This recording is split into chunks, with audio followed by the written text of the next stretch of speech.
Stephen Monkey Mason, and welcome to Fast Forward Reviews. The movie is The Thing. The Thing. Laserdisc. The Thing on video. The Thing. The Thing. The Thing. The Thing. The Thing. The Thing. The Thing. Beck. The Thing. I give up, there's too many covers of The Thing. That is the original and greatest artwork The Thing has ever had. Bring that back on a steelbook, please. Just before this video really gets rolling, this is an extended tribute to The Thing in fast forward review style, because I've just got that and this is the first review I'm doing with that in the background. So get ready for one of my favourite films of all time. Based off the novel Who Goes There by John W. Campbell, this movie is a horror, a sci-fi. I guess it's a bit of a thriller. It's definitely a gore fest. It's definitely a mystery movie. And now I guess it's also a sequel. Yes, this film is a sequel. Well, sort of is a sequel.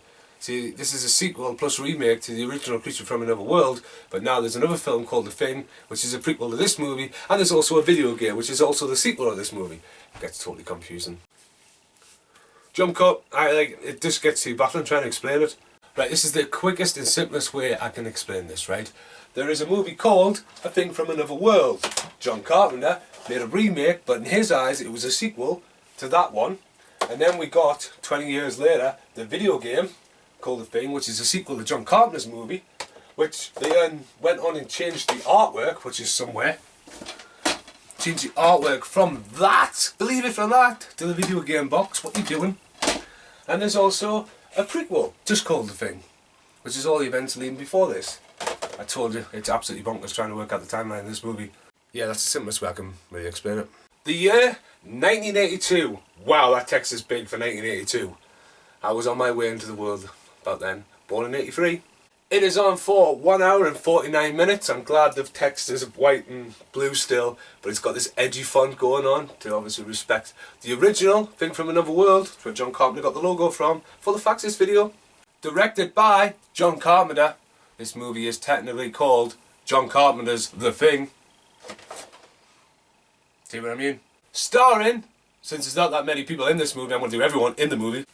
Kurt Russell, Wilfred Bradley, the legend that is Keith David, T.K. Carter, Iceman, Richard Dysart, Charles Halahand. I don't know why I went Halahand, but there we go. Charles Halahand. Charles Halahand. How Charles have my hand. Peter Maloney. How do you say this one again, Jack? Richard Mercer. Donald Moffat. Is that right? Joe Pollis, Nate Irwin, Norman Weiser, Thomas G. Waits, and Larry J. Franco. I'm sure he's just an extra. With William Zeman, and finally Jed as the Thing Dog. David Clennon. The age rating for this movie is an 18. It always will be. There is no declassifying this to a 15 ever because of the gore in it. Tagline for this movie is, man is the warmest place to hide. Its budget, 15 million. It's a lot of money in the early 80s, but it's just pretty much all going to go on the special effects and the fact that they actually built the set 6 months prior to filming this, so the snow would all naturally be built around the set. That's how much planning you had in the 80s. Not like now where it's like, right, we'll greenlight your movie, but it's got to be out in 3 months' time. You're like, what? So, you know. So here's a little bit about the movie. When a husky is chased by a Norwegian helicopter, which is firing and trying to drop bombs on this dog, the dog runs towards an American outpost. The Americans start to take notice of this very random and very odd situation headed their way. One Norwegian, by mistake, blows up his own helicopter. But even though he's just blown up his own helicopter and killed his friend, he is still obsessed with trying to shoot the dog. So the Americans have no choice but to shoot the Norwegian. Point blank dead, like he's walking along. Nine! That may sound more German than Norwegian, but you know what I meant. The Americans have no idea what's just happened. The Americans go to the Norwegian outpost, which is pretty much burnt to the ground, and everyone seems to be dead, so they have no idea what's happened there either. But they do find a spaceship. But then the Americans start to notice, maybe there's something not right with this dog. And just maybe something is in their outpost. Let the paranoia begin. Fun fact about this movie, because of this little guy, The Thing and Blade Runner were classed as flops at the movies. Can you believe that? Two of the most iconic movies of the 80s, The Thing and Blade Runner.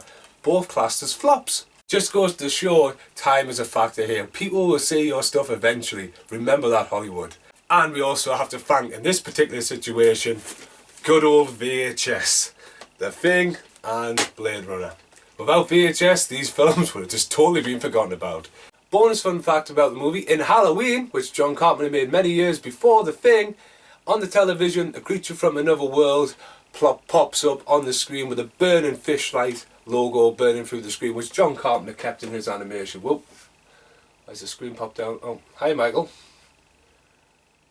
And yeah, there's Michael on the staircase, impersonating this. Get rid of that. Whoa. Dude, what are you doing? This is meant to be a serious video for Concert Magazine. Okay. So here's my review of the movie. One of the best movies of the 80s and one of the best horror sci-fi movies ever made. And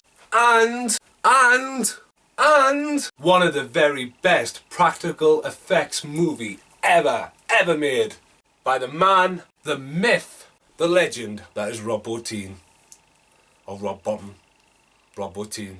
Everything about this movie is awesome. The music is brilliant. Bum bum bum bum bum bum bum bum. Ooh. The location is stunning because it's real. The cast and the acting is fantastic. Some great performances, but the dog steals the show. Seriously, I'm not kidding. When the dog walks down the hallway, creeps along, and doing it on the right to cue this. I mean, this is a borderline wolf dog. That is absolutely terrifying to me, the way it creeps around the corner. Whoa.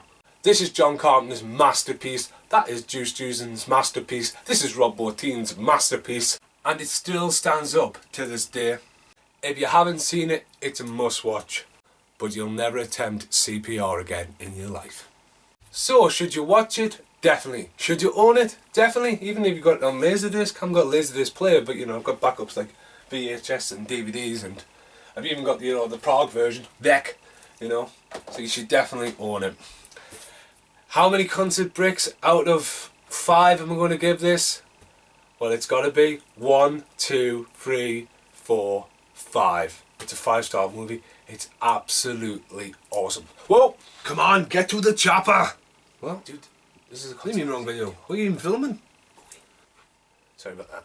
I've been Steve Monkey Mason. There's some random going on up there. Thanks for watching. If you haven't seen The Thing, check out The Thing. Goodbye. Here's a quick outtake for you. I mentioned this in my Who Goes There film review.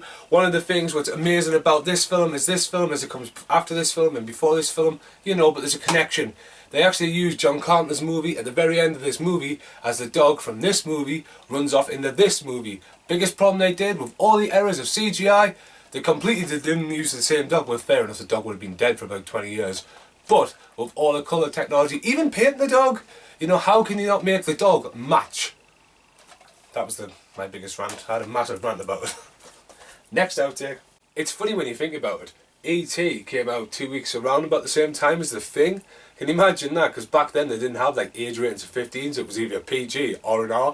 Can you imagine going with the pictures and going, oh yeah, I want to see that new Alien movie. Alright, cha-ching. Go in and you think you're going to see E.T. and you see The Thing. You think you're going to see The Thing and you see E.T.